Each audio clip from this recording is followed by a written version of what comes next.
Magandang umaga mula sa Jeffersonville, ang bayan ng propeta. Sa likod ko ay ang libingan ni kapatid William Branham. Ipinaalala nito sa akin na sinabi ng propetang mensahero na sa ilang paraan ang dalangin ko na ang banal na espiritu ay sumama nito sa mga tape na ito at sa buong mga bansa. At kung ako ay aalisin sa lupa, mabuhay nawa ito. Panginoon, ito ay ang iyong salita. Hayaang sumikat ang liwanag ng gabi. Panginoon, ipanganak itong malulhating nobya ni Kristo. Pagpalain ito. Panginoon, nawa hindi ito bumalik sa iyo ng walang kabuluhan. Naway may sa katuparan nito ang nilayo nito. Ngayon, ang mga agila ay nagtitipon-tipon sa sulat mula sa Branham Tabernacle. Minamahal na malinis na berhing nobya. Na-enjoy mo na ba ang 7 kapanahunan ng Iglesia? Binibigyan ng Diyos ang kanyang nobya ng isang muling pagbabangon na hindi pagkailanman. Binibigyan niya tayo ng higit sa pahayag, higit na pananampalataya, at higit na katiyakan na nalalaman natin kung sino tayo at kung ano ang ating ginagawa sa pamamagitan ng pananatili sa salita, ang kanyang ibinigay na paraan para sa ngayon. Ngayon ay sinasabi niya sa atin, mula sa paglilingkod sa linggo, isuot mo ang iyong espiritual na pag-iisip. Hayang ibaba dito ng banal na espiritu at makuha ang espiritu na aplikasyon sa lahat ng gagawin ko. Ito ang aking salita na pinasigla ng espiritu na sinasalita ng aking propeta ng Malakias 4. Basahin natin at saluin ang ilan sa kanyang mga salita at ilapat ang ating espiritual na pag-iisip sa kanila.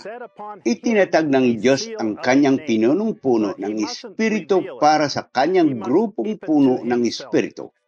Kanyang anghel at naglagay ito sa kanya ng tatak ng isang pangalan. Ngunit hindi niya ito dapat ihayag. Dapat niya itong itago sa kanyang sarili. Kita niyo?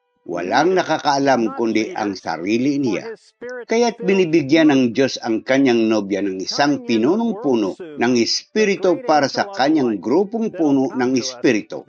Leader, hindi leader, para sa kanyang grupong puno ng espiritu.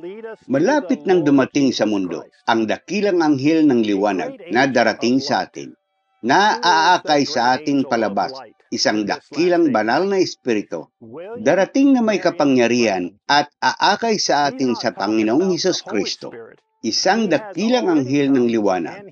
Sino ang dakilang anghel ng liwanag hanggang sa huling kapanahunan? William Marion Branham. Hindi siya nagsasalita tungkol sa banal na espiritu. Dumating na siya at sasabihin niyang darating iyon. Iyan ang magdadala sa atin. Talagang alam natin at maniniwala tayo na ang banal na espiritu ang mamumuno sa atin. Ngunit malinaw, niyang nilalagay ang kanyang anghel at ang banal na espiritu na magkasama at sinasabing siya, kanyang banal na espiritu, ang mangunguna sa atin sa kanyang dakilang anghel ng liwanag. Patuloy niyang itinatali ang mga ito sa pagsasabing, hindi niya siguro malalaman. Hindi niya sinasabi na hindi malalaman ng banal na espiritu kung sino ito, ngunit ang kanyang makalupang anghel na mensahero na kanyang pinili upang akayin tayo. Ngunit narito siya sa mga araw na ito. Ipakikilala niya at ipakikilala siya ng Diyos. Hindi niya kailangan ipakilala ang kanyang sarili. Ipakikilala siya ng Diyos. Patunayan ng Diyos ang kanyang sarili. Muli, hindi niya sinasabi na ang banal na espiritu ay naririto sa ilang mga araw na ito, kundi ang kanyang dakilang anghel ng liwanag upang pamunuan ang kanyang nobya. Hindi na niya kailangan ipakilala ang kanyang sarili. Ipakikilala ng Diyos ang kanyang dakilang pinuno sa kanyang nobya mismo sa pamagitan ng pahayag. Nahuhuli mo na ba ang espiritual na aplikasyon? Nakikita mo ba kung sino ang anghel ng liwanag na pinili ng Diyos para pamunuan ang kanyang nobya? Sinasabi ba dito na ang baton ay ipinasa sa ibang mga pinuno? Hindi ka mabubuhay ng mas mataas kaysa iyong pasto. Tandaan mo lang yan, kita mo? Bagamat hindi tayo maintindihan at kutyain ng iba, gaano tayo kasaya at tunay na nagpapasalamat sa pahayag na nagsasabing si William Marion Branham ang ating pastor. Ngayon, dahil ang bawat isa sa mga mensaheng ito ay nakadirikta sa anghel, mensahero ng tao, isang napakalaking responsibilidad at isang napakagandang pribiliyo ang kanyang kapalaran. Ang mensahe ay itinuro sa kanyang anghel, pagkatapos ay ibinigay ito ng kanyang anghel sa nobya. Hindi lang sa ministeryo, kundi sa lahat ng kanyang nobya, at ito ay nasa tape para marinig ng lahat.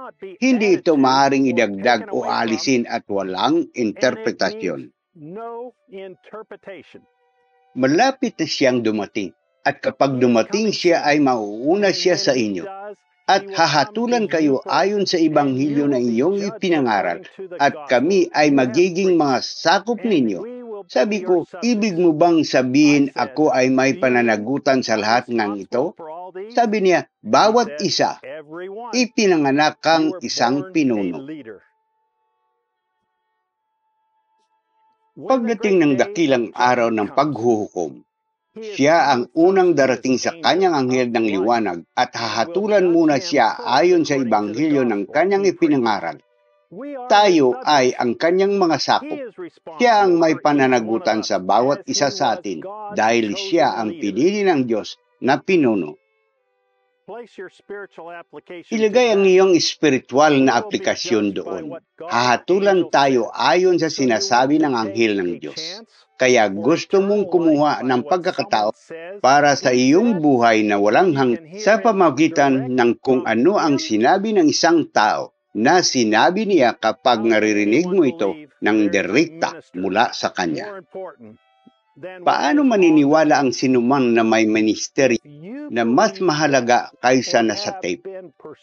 Kung naniniwala ka na o napaniwala na sa pamagitan ng pangatuwiran, mas mabuting bumalik sa orihinal na salita. Dahil hahaturan ka ng mga salita sa mga tape, manatili sa salita gaya ng pagsasabi nito. Ngunit darating ang propitang ito, at habang ang nangunguna sa unang pagparito ay sumigaw, narito ang kordero ng Diyos na nag-aalis ng kasalanan ng sanlibutan. Gayon din siya ay walang pag-aalinlangan na sisigaw. Narito ang kordero ng Diyos, dumarating sa kaluwalhatian. Gagawin niya ito dahil kung paanong si Juan ay mensahero ng katotohanan sa mga hiniran, gayon din ito ang huling mensahero sa mga hiniran at isinilang na salita na nobya. Sino ang magpapakilala sa ating sa Panginoong Hesus? Ang kanyang dakilang anghel ng liwanag, si William Marion Branham. Halina't maging isang malinis na birhin na nobya sa aming habang naririnig natin ang kanyang dakilang anghel na mensahero na nagdadala sa atin ng higit pang pahayag. Linggo, alas 12 na tanghali, oras ng Jeffersonville, habang naririnig natin ang Minsay 60-1207, ang kapanahunan ng Iglesia ng Pergamo. Brother Joseph Branham. Hanggang sa susunod, pagpalain kayo ng Diyos at Shalom.